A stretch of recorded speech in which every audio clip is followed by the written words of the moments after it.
We're very pleased to welcome Dr. Debbie Challis, a well-known writer on Newton this evening.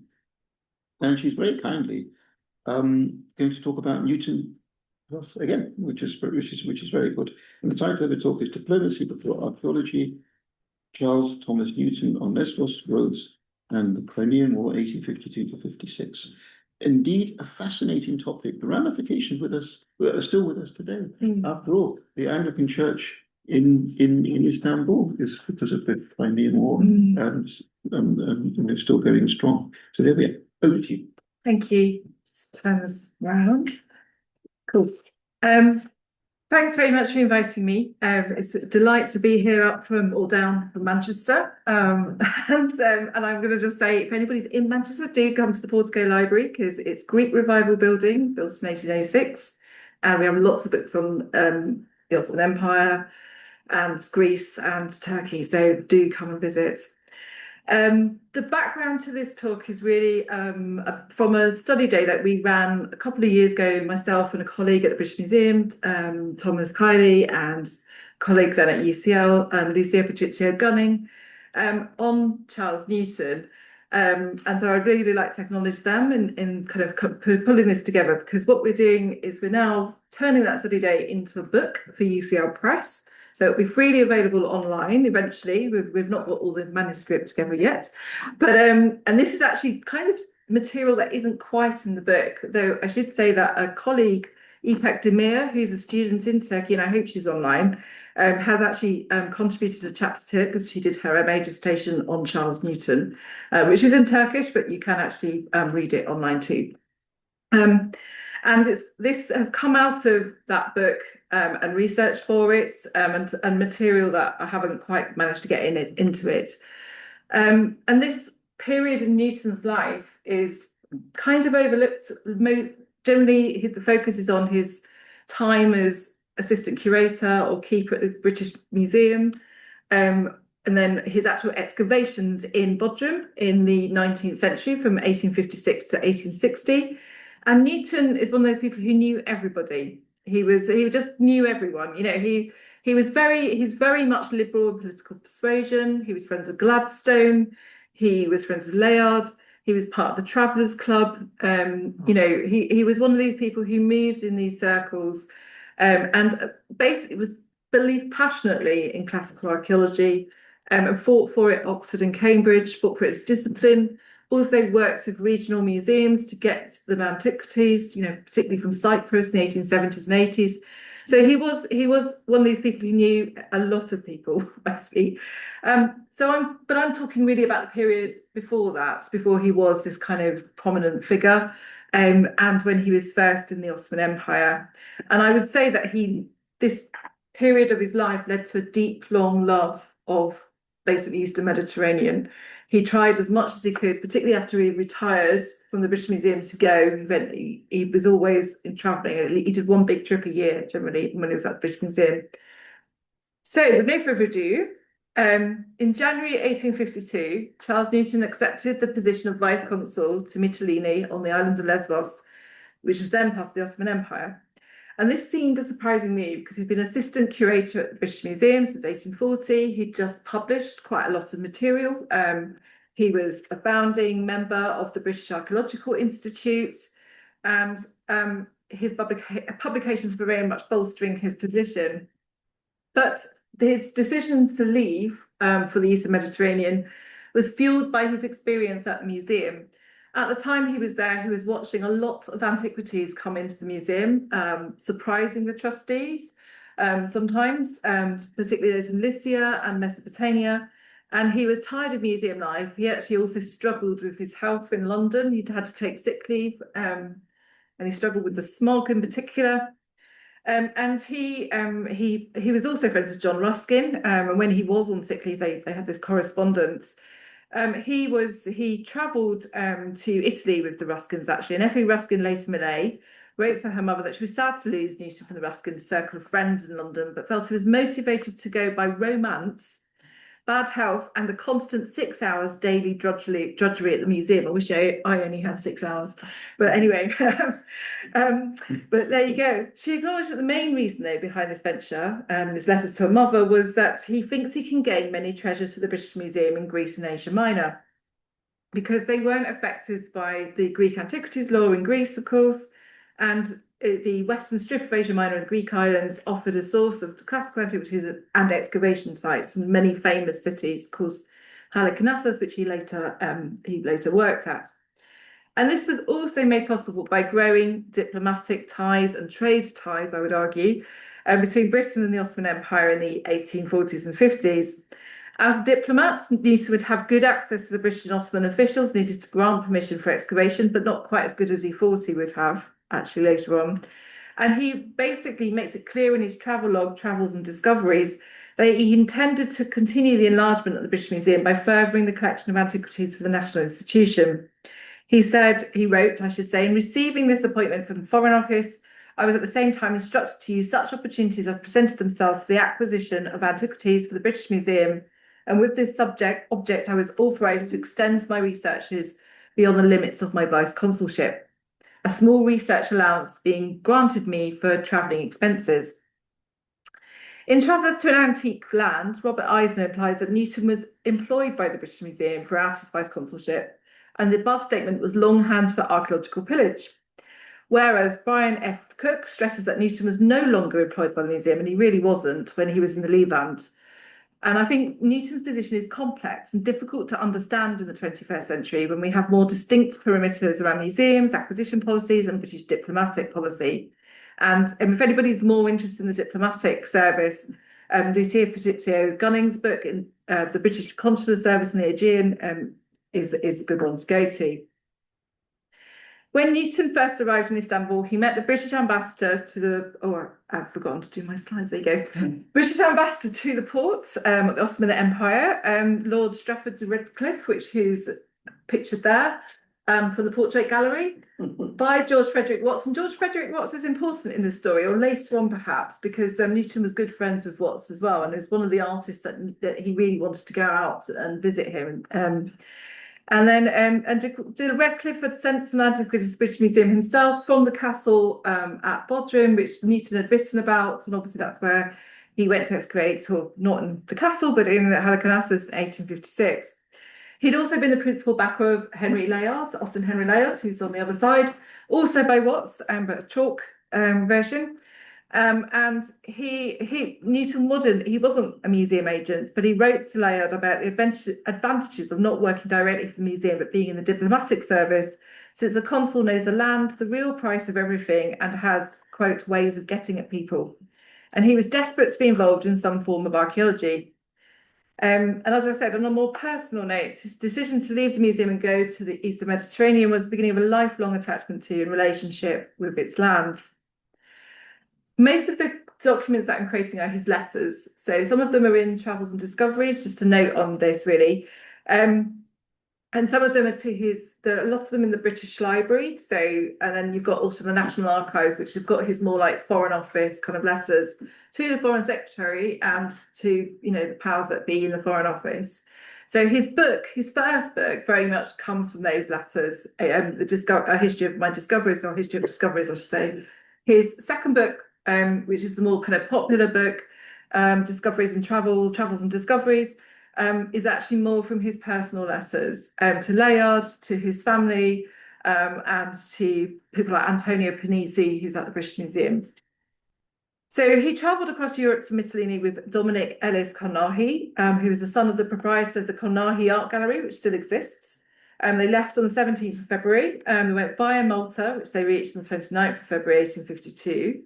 And here is a picture of Malta in 1852 from the well, I'm sure you know what it looks like, but from the Royal Museums Greenwich. And he also visited ruins there, and sent 2 cartloads of pottery and an altar to the museum, to the British Museum in Valletta, just to the museum in Valletta, while also sending some objects to the British Museum. And he basically writes, he says to his parents that he's got to Malta And it's beautiful. And he's on a ship that has all kinds of people. It's like a sort of floating, sort of different nations on one ship, which Malta was very much one of those places that people came and went to India from as well. So he landed at Greece at Patras in March, and he investigated some local antiquities before going to Corinth. But disconcertingly, the inn at Corinth was full of English tourists.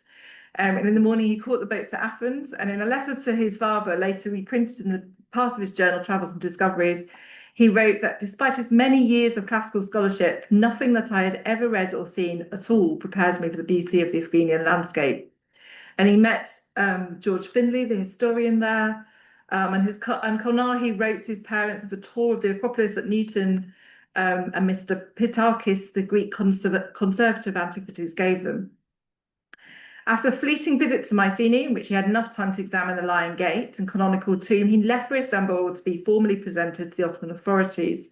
Typically, he explored and raised round monuments there, before moving to Smyrna, Izmir, taking a steamer to Mytilene. And he arrived finally in Mytilene in May and was presented to the Pasha as the new vice consul.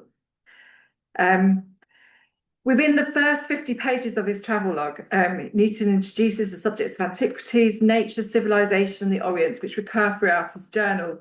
These themes are introduced in descriptions of his search for and observation of, or I should say that's him. That's a little card that he sent to his parents. I'm being rubbish at the images here, which is in the British Library. So there's a little kind of card to visit that's in the letter. And then this is Finlay, who you probably know, I'm sure. And of course, his house is still in Athens. It's 15th century Ottoman house. It's not open to the public. I just snuck around it last year when I was in Athens. It's a beautiful house. And then this is Mytilene or Lesvos, of the map that's in Charles Newton's book. So he made observation, as I say, in these different themes, which came up again and again. Edom Eldon, who's also written in our forthcoming book, has written 2 chapters which are amazing. They're really detailed assessment of the Ottoman archives and the relationship with the British Museum and Newton. But he comments on Newton's kind of travel logs and letters that are really useful for a depiction of the kind of everyday Ottoman society in the 19th century, actually what a vice consul did. And that's what his observation of it.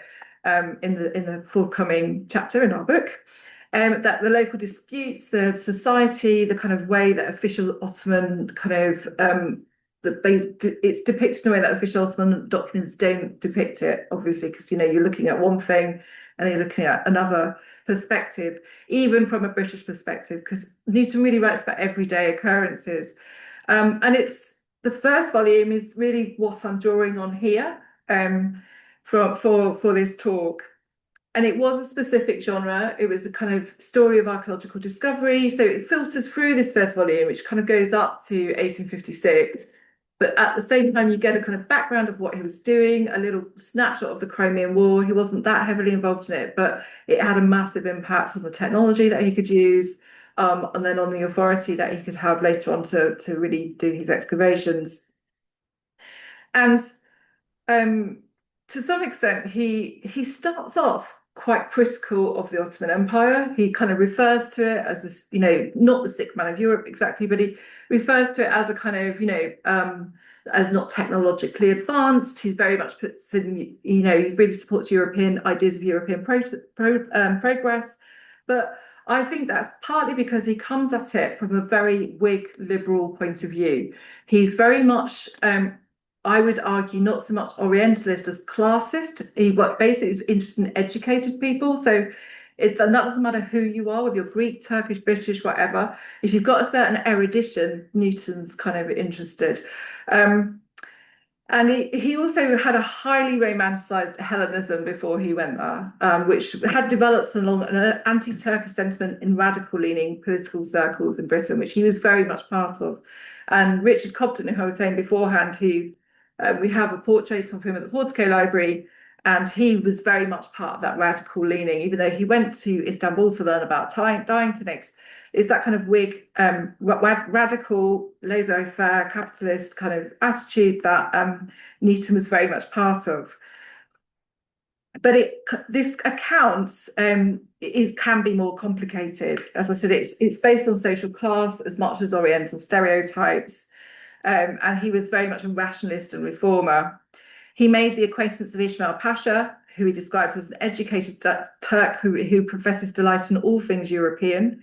And Ismail Pasha was a Turkish official who belonged to the new Western-style bureaucracy that had emerged after the abolition of the Janissaries in 1826, and which he played himself a part. He describes hearing school classes in Mytilene, reading Plato translated into modern Greek, which he considers a vile rhyme. The Western experience of the East was inconsistent, and Newton's own views were frequently contradictory. And I want to quote Ipek Demir here, who's the student I was mentioned earlier, and she argues in her dissertation, or in her forthcoming chapter, that Newton's views changed over time. She argues that after 7 years of observation and experience, in Newton's view, Ottoman society cannot be reduced to generalizations, and that individuals' characters and behaviors are shaped by social conditions and networks of relationships. In this respect, Newton's published observations can be considered a noteworthy example pointing to the power of personal experience and direct observation to transform prejudices. So Newton describes Mytilene, the capital of Lesvos, as a straggling, dirty village with houses constructed of wood in the Ottoman fashion, poor drains and a main road which carries a noisy traffic of mules and porters. But it was a strategically important city. So if you go back to the main port, well, it's kind of next to Mytilene is there on the map of the town, because it's very near Smyrna. It was an important military base during the Greek War of Independence, and then later in the Crimean War. It's also very rich agricultural land, producing, actually until recently, it doesn't really, even now, it doesn't really need to rely on tourism. Obviously, the refugee crisis has more recently has shaped it as well. So when I went there 20 years ago, gosh, I can't believe it's so long. But when I went there 20 years ago, tourism is nowhere near, as big in many islands in Greece. But it produced a lot of olive oil. It's one of the best olive oil in Greece. It produced a lot of vegetables, fruit. And also distilled liquor, ouzo, some of the best ouzo you can get in Mytilene. But it was important strategically. Despite this, Newton found that there was only a small kind of European quarter there, and mainly linked to Smyrna. And so the families often would come and go between the two ports. And there weren't many Turkish people there either, and no Jewish people, and only, he says, 200 to 300 Franks, basically. So he confided to Layard that the release from the museum was a great relief, and observing new countries and customs was a source of satisfaction. And he was amazed by the zeal in which the Mytileneans promoted education across the island and praised their attempts to form a library. In fact, the library later became useful for, I should have put the harbour on, that's the harbour. It later became useful for Newton when he was surprised to find so many modern books on archaeology, philology, and history. He was also impressed with the country around Mytilene, so describing it as pleasant and fertile as Cicero had described it. In a letter to his artist, his close friend and the artist G.F. Watts, Newton contrasts the rich colouring with his grey environment in London and writes lyrically about the impact it made on him. And he writes, "I find that the landscape ever before my eyes is the landscape which Homer saw and is described in his similes, and which Phidias turned into such beautiful impersonations in sculpture. Here there is no sensation of collision and conflicts between the elements and man, not elephants. They are all part of the same system."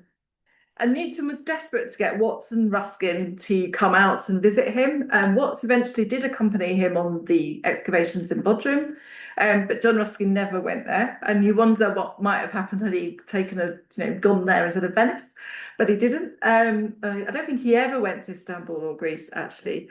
He did fund excavations later at Priene because of Newton's interest. Anyway, he went off with Kornahi, taking photographs. For example, this one is from a photograph. So many of the illustrations in Newton's books, even before he was taking the big photographs that we were talking about of the excavations, Colnaghi developed a photographic process, and he mastered the art of the colour type, which was a new technique in the early 1850s, and took these rather striking photographs of, particularly of Rhodes later on. I think I've got one or two. But this is of the aqueduct, which is just outside Mytilene, and you can see it's actually drawn by Walter Severn, who's the son of Joseph Severn, the one who was with Keats in Rome. Walter also became an artist and worked for civil service, and he was also brother of the woman that Newton later married. So keeping it in the family. And Colnaghi, as you can see, that's the photograph. And Colnaghi describes in a letter to his mother, rising early and bathing in the sea every morning. As I say, he was taking these photographs for Newton as well. And so part of Newton's role was the protection. This is them going around the country. This is Erasmus, which is where Sappho was based or from. This is Molivos, which is just not too far from Mytilene either. So part of Newton's role in Mytilene was the protection of some foreign nationals, particularly the Ionian Greeks. And this idea of protecting the Christians and minorities in the Ottoman Empire was relatively new. And I know you're probably more expert in that than me, so I won't expand too much because of the Tanzimats.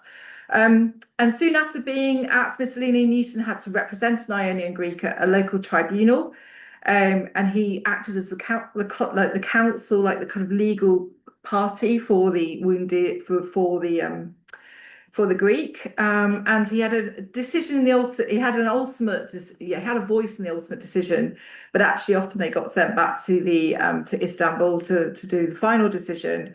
And he describes what happens, and how the court was let out, and the pasha in the position of honor in the large divan with the qadi on his left hand side in the book of Turkish law, and then the consuls on the pasha's right were down the room at disposition the Turkish members of the kind of law-giving committees, and then the Greeks and the dragomans, and then opposite the divan stood the accused. And this is the kind of information that Edom Eldon kind of describes as being useful from a kind of social perspective of what's happening in the Ottoman sort of Turkey during that time. And you don't get that in you can get the corresponding documentation. And part of what he's done is looked at some of the corresponding Ottoman documentation in his forthcoming chapter, and then matched it with what Newton's saying, not so much on this period, but more in the kind of excavations later on. When visiting Molivos, Newton met a Greek schoolmaster who acted as translator and was pleasant and intelligent, as he says, since their education at Athens has given them some glimmering of European ideas. So you can kind of get a sense of how he thinks. But he finds the Philhellenism, having been a Philhellene before he goes, he actually gets there and he says that he found it ridiculous, as he thought the Orthodox Greeks would gladly join with Russia in leading a crusade against Catholic and Protestant Europe. This is what he writes in his book. Lesvos was an important island in classical antiquity, but didn't have the same kind of classical sites that were on the western coast of what is now Turkey. But more recent excavations have uncovered lots of Roman villas and frescoes which are in the museum there. So Newton and his aide, Blunt and Colnaghi, toured the island looking for antiquities, holding long conversations with persuading the people, persuading them to sell their coins or antiquities, and sending them to the British Museum. If you go into the British Museum catalogue and just put in Lesvos or Mytilene, you'll find some of the things that have come out. And but most of his antiquities didn't come from Mytilene, but mainly sites like Molivos and Erasmus. He also got permission to visit the castle. This is the castle in Mytilene.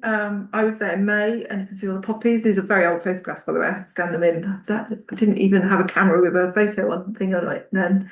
And this is looking out through to the coast from the castle walls.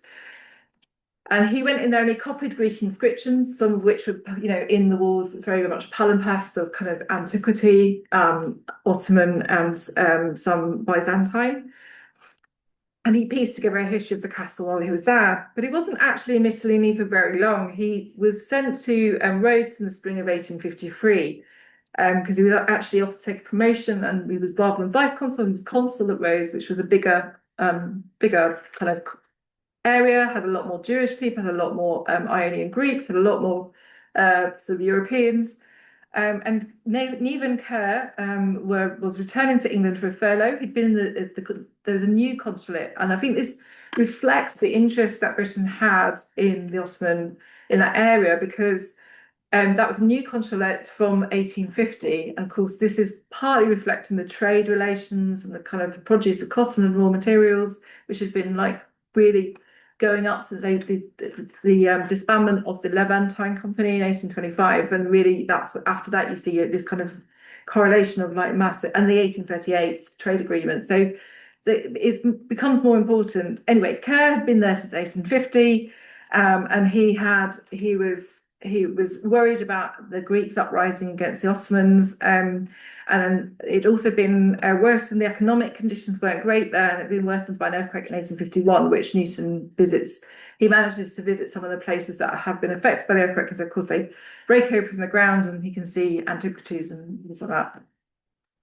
So he wrote of the possibilities of archaeology that the islands held, as well as the pleasures of a greater comfort on the island, and he has a servant who has been taught to minister to British ways and wants under the careful training of Mrs. Kerr, and one of whom actually speaks broken English and knows how to lay the cloth for dinner. He enjoyed walking around Rhodes town and looking out to the shores of Lycia and Carrier on the coast opposite. And this is a later drawing of watercolour by his wife, Mary Severn, which is the only work in the Tate. Which I've done a blog on if you want to read more about it. And this is the castle, not a view of Naples, as it says in the Tate catalogue. So Rhodes town was built around the main harbour and dominated by the buildings and fortifications of Knights of St John from the 14th and 15th century. And Newton took his wife and Gertrude Jekyll, better known for gardening, there in 1863. So some of the illustrations I'm going to use are actually from their journey there much later. And that's when he's basically refining travels and discoveries. So though it is based on letters, he's actually, some of the kind of interludes between the letters are actually from his visits there in 1863. And he's obviously, that's when I think he's changed some of his opinions and things.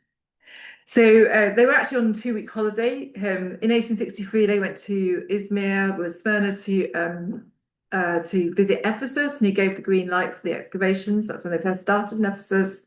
They went back, then went to Rhodes for 2 weeks, and then they went to Istanbul to do some work for the British Museum, and then to Athens. So basically it was part of a kind of 6-week tour, but they had a 2-week holiday, and the holiday was in Rhodes. So Severn Newton, his wife, made many sketches which give a glimpse of the holiday and Newton's earlier visit. And Gertrude Jekyll also kept a travel diary, which is kind of republished in a biography of her by her nephew, who incidentally also works at the British Museum in the 1920s. But yeah, and then I found another more extant copy of it in the personal archive of the Severns. So there's quite a lot of sources coming in here. So this is them and their 1863 kind of drawing. And there's Mary Severn there, that's Gertrude Jekyll. We can always tell her because she was very short-sighted and she had glasses. And this is by the fort, and that's Newton there, and that's probably Biliotti, who's the consul, later becomes the consul at Rhodes.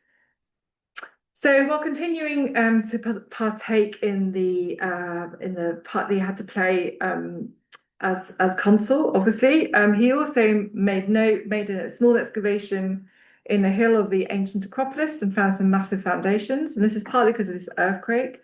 He also noted enormous blocks in the ancient breakwater in the sea, which he was sure the Colossus of Rhodes must have stood. And he explored the island, visiting a monastery where he met the Archimandrite Nicandros, and one of who was teaching the classics at the time. But let me just flip through this. This is I did a zine. It's like a little magazine. It's online, so if you want to read it and find out more about their actual drawings, please have a look. It's on my website. Well, there's a link to it, but there's also a QR code. So this is the Archimandrite Nicandros, and this is a drawing by Mary Severn, who's the M. Newton, and it's lithographed by her brother Arthur Newton, who's the one who married Ruskin's cousin Joan. So yeah, like I say, keeping it in the family. this is a card. This is a sketch that she made when they were there in 1863, which I absolutely love because that's a drawing. She's obviously made the drawing, and then this is a sketch of them meeting in 1863, with them drawing there. He, as I say, he's one. He said, going back 10 years previously, so in 1853, George Finlay, who I mentioned before, came out to visit him. And accompanied by Alfred Bilioti, his consular aide, they visited Skio, and then Patmos. And he was supposed to be in Patmos. He was supposed to be examining the manuscripts in the monastery and to capture a Greek captain for committing, basically being a kind of a pirate. But the Archbishop of Rhodes, who's based at Patmos, basically allowed him to look at the manuscripts, but denied that he was actually hiding the captain, which he was. He basically writes back into the monastery of St. John the Theologian, which was founded on Patmos in the 11th century. And it also cultivated Greek nationalism in the late 18th century onwards, partly due to its importance within the Greek Orthodox Church. And it's where the flame is flown from Jerusalem. If you've ever been there during Greek Easter, you see the helicopter come with the flame from the Holy Sepulchre at Jerusalem, and then there's a big party at midnight. Which I was there one year, luckily, to see that. It was amazing. But anyway, I digress.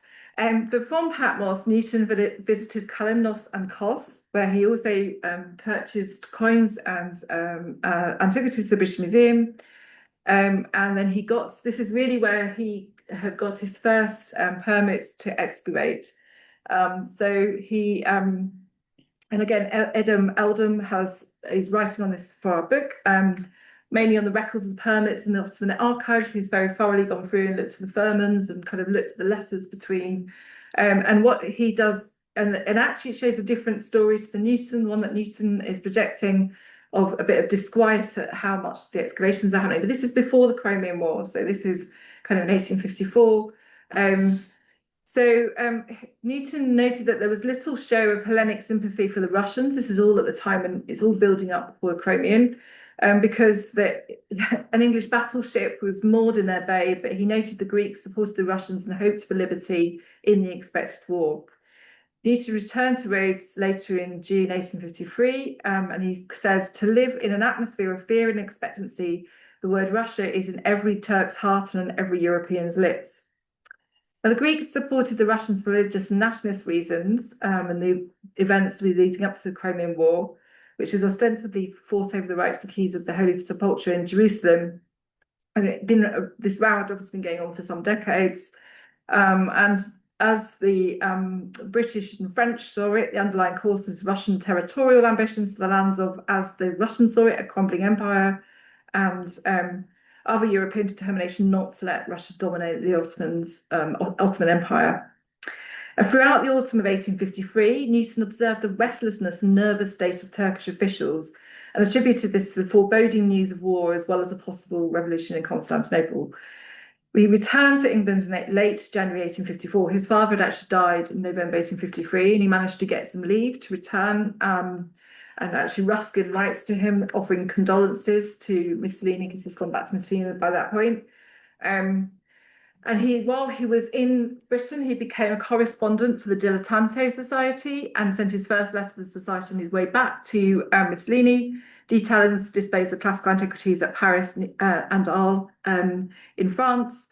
And then he basically reached Mussolini in June 1854 and began learning Turkish with Kolnahi from a teacher to help with his new duties on the outbreak of war, which was including enrolling recruits for the Land Transport Corps, I should say, and on his way to begin the excavations at Kalymnos. So in the midst of all this, he actually still manages to get his firm and go and excavate at Kalymnos. So he did visit the British hospital. Let me just, that's the English fleet off the entrance to the Dardanelles in October 1853. Again, from the same kind of travel sketches that are in the Royal Museums, Greenwich. And this is the hospital at Smyrna, I should say. This is from George Dodd, 1856, Pictorial History of the Crimean War. I took this online. I should have taken a photograph of the copy of it. We've got the portico, but it's falling apart. So anyway, he visited the British hospital near Smyrna, and famously, Florence Nightingale, as we know, got a lot of attention on the primitive and unhygienic conditions in army hospitals in the Crimean. And Newton wrote that he was appalled by the filthy hospital that he saw, which was a leftover building from the old Levant Company, and 3 patients there told him that the bed bugs were as big as blackcurrants. In contrast, the Dutch hospital opposite was clean and orderly, as were the Greek and Austrian hospitals, and Newton was told the French one was similarly clean. Although a long way from the front, Newton realised the hospital would be crucial during the war. His faith in the civilised methods and values of Britain were challenged. He wrote, at present, the establishment is more like a Turkish Khan than the hospital of a civilised people, and yet we profess to exhibit to the Turks a model to be followed in all things. This is what he writes in a letter to Panizzi. Newton spent almost 6 months in a squalid barrack of the house, as he described it, with little news. So he only got occasional news. And Ionian Greek warned him that he's about his personal safety in Kalymnos, because the feeling was running high in the wake of the Battle of Inkerman and the victory over the Russians. But on his way back from Kalymnos, so this is in early 1855, he stopped off at Bodrum, known in antiquity as Halicarnassus, and visited the castle that had been built by the Knights of St. John, and for the ruins partially of the mausoleum. And I mentioned at the beginning that he'd previously written on the mausoleum in 1846, after 12 slabs from the frieze had been sent to the BM by Lord Stratford to Redcliffe. While in the castle, Newton noticed, this is the Illustrated London News from 1847, showing the kind of bits of the frieze that have gone into the British Museum. Well, in the castle, Newton noted the colossal lions embedded into the walls. These are ones that are actually still there. I think that's the English Tower that I took a picture of. And there's a little bit from, you can see a lion there. And he wrote, I saw at once that this lion was the work of a Greek chisel and that it belonged to the finest period of ancient art. He resolved to apply for a firm and a permission to remove it as quickly as possible. So he returned to Mussolini by the taking of the Sebastopol in September 1855 and welcomed 2 British officers, Colonel Shelley and Colonel O'Reilly, who were travelling across Asia Minor to recruit for the cavalry. And then in November, he went to Constantinople, where the movements for war were much closer, and he realised the vast scale of it. And he thought about, he wrote that we are in habit of ascribing all the destruction of ancient works of art in the Levant to the Turks, but that others were to blame too. This observation had been formed by his complaint to an Ottoman official about the sacking of Constantinople by the Turks in the 15th century, to which the official replied that the Spanish had done much the same in Granada, and it was the times that directed cultural vandalism, not the people. Travelling inland from Bodrum Smuggler with the purpose of enrolling more recruits to the London Transport Corps in the Crimea, Newton took an opportunity to explore more temples and copy inscriptions. And then he returned to Bodrum. When he returned to, he basically he'd been given some money by Lord Stratford, and when that ran out, he returned to Mussolini, and then he was sent to Rome to examine the Campana collection by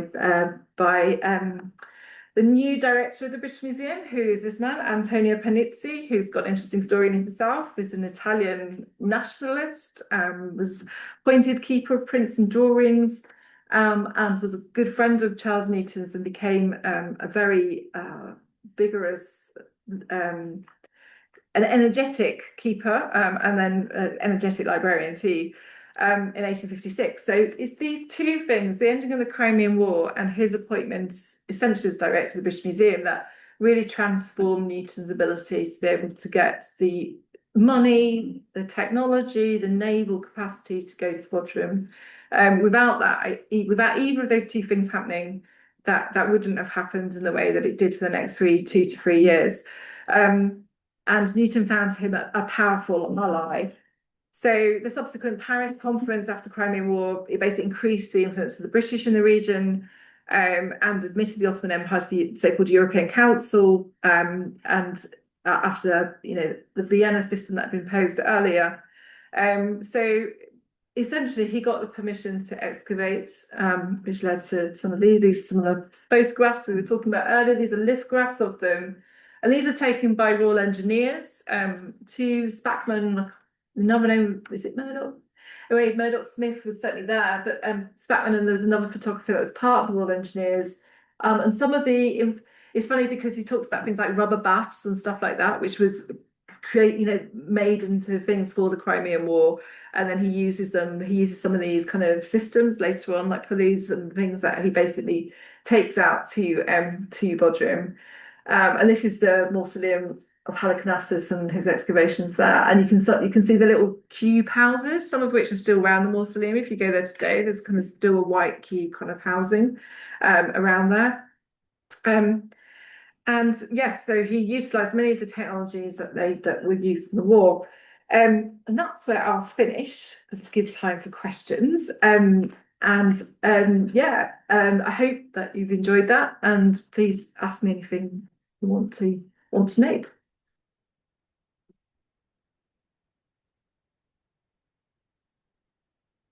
Well, thank you very much indeed. I mean, it gives us a wonderful idea of Newton's background, which is absolutely fascinating. I mean, for example, I hadn't sort of clocked that he was a friend of Biliotti's. I'm sure I should have known that, but it's amazing how often Biliotti's name comes up. He must have been very, very good social networker himself. Yeah. Very, very much so. And also, it was very good the way that you paralleled his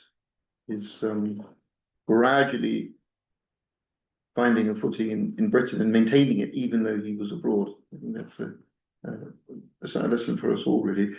But could I just ask, what about the money? Was he independently wealthy? No, he wasn't. That's interesting. So how did he keep going then? That's an interesting question. I've done something weird to the. Do you want me to do? It's again. I can see it from here. So you just carry on. Okay, fine. Yeah. Okay. So yeah, no, he wasn't, and that's the interesting thing. So that's partly why he had to take the job. And actually, when he becomes keeper at the Greek and Roman department afterwards, then it's reformed, because at the time he's there, it's the Department of Antiquities, which covers all archaeology basically. In 1860, it's on the retirement of his former boss, Edward Hawkins. It's divided into British, medieval, Oriental, which basically later covers Eastern, basically Egypt and Sudan, it is now, and Middle East. Those two departments came from it, and Greek and Roman. And he argues, he basically is against somebody else essentially to be keeper of Greek and Roman. And he is desperate to get the job because he needs the money. He can't resign from being consul of Rome, which is where he ends up in 1860, unless he has a job. He's not independently wealthy. He's not like Augustus Franks, who was independently wealthy at the British Museum. It's similar to Layard. I mean, Layard wasn't independently wealthy. He relied on donations and his sales of his book later on in the 1850s to establish himself. So no, he is. His father is a clergyman, came from an old family. He went to Shrewsbury School, then Oxford. But he entered Oxford on the not on the gentleman's kind of studentship. I can't remember what it's called now, but he entered in a different way, and that's where he met Ruskin and Ackland and various other people. So he had some means, but he had to really finance himself. He had to have a job. That is really, really absolutely fascinating. And so, how did he get the job? Did he have to pull an awful lot of strings? Yeah, I mean, I think so. I think it was a bit like at Rhodes, it was a new position reflecting the interest that Britain had in the area.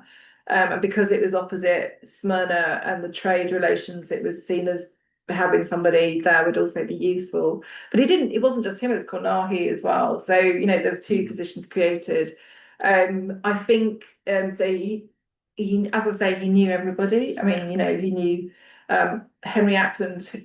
He knew quite a lot of people in the diplomatic service already, like Layard. So Layard, I think, spoke for him too, and he got the ear of Layard in terms of with Stratford to Redcliffe. So he basically was in those circles. I think he kind of they wanted to also put somebody from the British Museum in there because the antiquities from Lycia.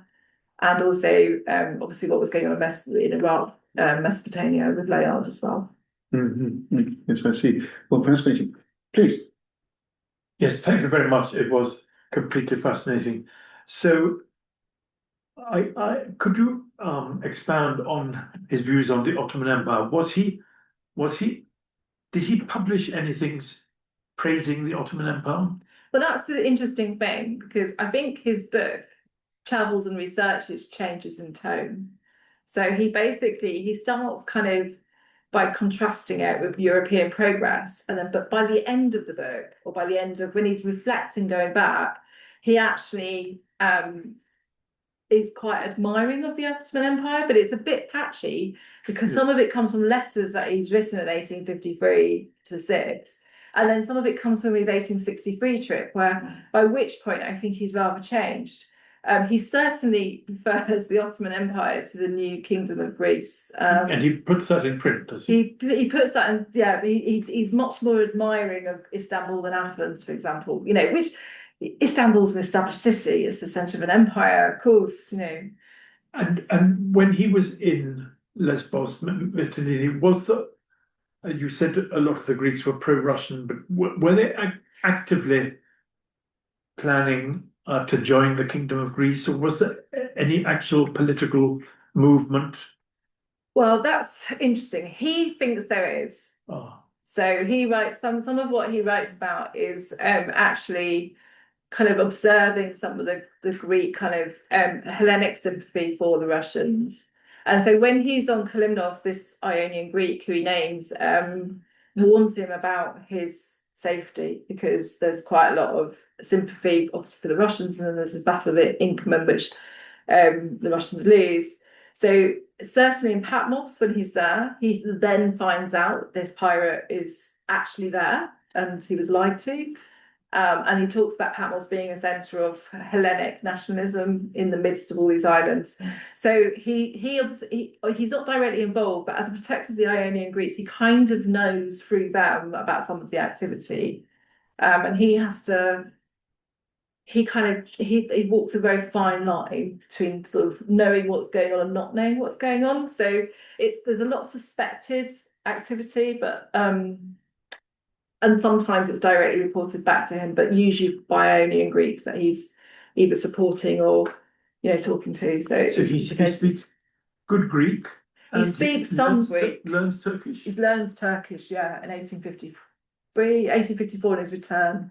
He learns Turkish. So both he and Konar, he learned Turkish at Mytilene. Thank you. You had your hand raised. Oh, please. Well, no, I'm not sure I heard it right. Did you mention Richard Cobden? Yes, well, I mentioned him kind of in passing because at the Portico Library where I work, there's a portrait of him, and he sort of dominates the library. We even have a table under it called the Cobden table. But he, of course, was in Istanbul in 1837, and I guess I was just trying to position Newton's politics before he went, because he was very much part of that sort of political angle, if you like, the kind of pro-Greek radical Whig kind of take on the situation, which I think changed, but he never changed his political views in Britain. And he was always, he writes to Layard when the Liberals lose the election, or I'm trying to think when that was it 1850, 1860? I don't, but he basically said our friends are out of power. And he doesn't correspond with Disraeli, but he does correspond with Gladstone, for example. So he's definitely, he's definitely, so his politics is definitely aligned in that direction. And I think he goes out with these ideas, from about the so-called Eastern question with the kind of Cobden ideas, with kind of, free trade ideas. So yeah, that's why I mentioned Richard Cobden, because I've kind of, more recently, learning more about some of the politics of people connected to the Portico Library and the kind of links to the Ottoman Empire, which is quite new to me. I've realised that's where a lot of Newton's kind of ideas or political thinking comes from. You mentioned he would have met him when he was out in Turkey, when Cobden was out in Turkey. But did he know him through Cobden being Member of Parliament in Yorkshire? He would have known who Cobden was. So he was Member of Parliament for Rochdale. Yeah, so he was one of the first. He was one of 4 new MPs for Manchester. He was actually MP for Rochdale. And And he would have known who he was for sure. I mean, you know, Cobden wrote prolifically and, you know, was friends with Gladstone, although kind of on the radical side compared to Gladstone. And certainly Newton knew Gladstone, both through his wife, because Gladstone knew her father, they met in Rome. And also he knew him because of Christchurch connections. So there's a lot of mutual kind of knowledge. Whereas Cobden, of course, wasn't part of that society. He was a tradesman. He made his name through calico. That's how he made his money. And he went to the Ottoman Empire to learn about dyeing techniques, because a lot of the technology was then taken to Manchester and applied on an industrial scale. So he would have known who he was. And there was this big, I'm trying to remember the year that there was a big exchange between of Cobden and David Farquhar. Again, we've got a lot of information about it in the library, so it's Any more questions from the floor? Well, in that case, I shall continue a bit, because the other thing is how absolutely fascinating it is that you raise the Crimean War in this way, because we're so used to making a mental jump between the Battle of Waterloo and the Great War. We kind of miss the point that the Crimean War led to a really vital reshuffling of the powers that be. And I definitely think that's something we should pay much more attention to. It was really a very, very important war. Yeah. It triggered a whole lot of reforms in Russia. It's the start of pseudo-liberalism. They freed the serfs. They recognised it as a problem with the invasion regime. I mean, it started military reforms. Started. But I mean, it started with military reforms here as well, you know. Yeah. So I mean that's which I think is really important. But I think when you look across Europe and how, you know, sort of after the Vienna Congress and then, you know, the Treaty of Paris, there's a kind of, and there's been a lot more work on this recently from Turkish scholars themselves, and there's a kind of organization, if you like, of the kind of diplomatic relations and how people speak to each other, and that the Ottomans are included, and they're not, to some extent they didn't want to be included earlier, but then at this point they are more included. So I think it is really important for all kinds of reasons. I mean, you know, whether it's domestic here or it's domestic in Russia, but I think also internationally, and it's massively important for archaeology, and you know, that kind of brief period with Ephesus and Bodrum. Yeah. Well, all these different things. And the other things which we sometimes talk about in our seminars is how on earth do we find a situation where we're on the Ottoman side in the middle of the century, and by the end of the century they're on the other side. Yeah. It's got to be regarded as one of the great catastrophes of Britain foreign policy. Yeah. Yeah, no, absolutely. Yeah, Hamid, the charms of the Kaiser. Baghdad railway. Disastrous. Yes, but the First World War, absolutely disastrous. Yeah. And Britain was so happy to have Egypt, felt it didn't really need Turkey anymore. Exactly. So that's our fault. Yes. I mean, we didn't have to let the Germans in.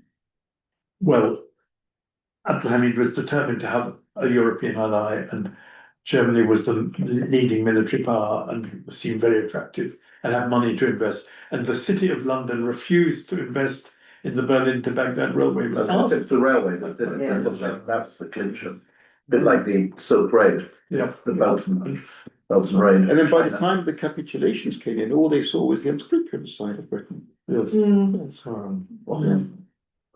mean, I've got a remarkable set of 3 volumes which outline in detail the way the capitulations have to be implemented.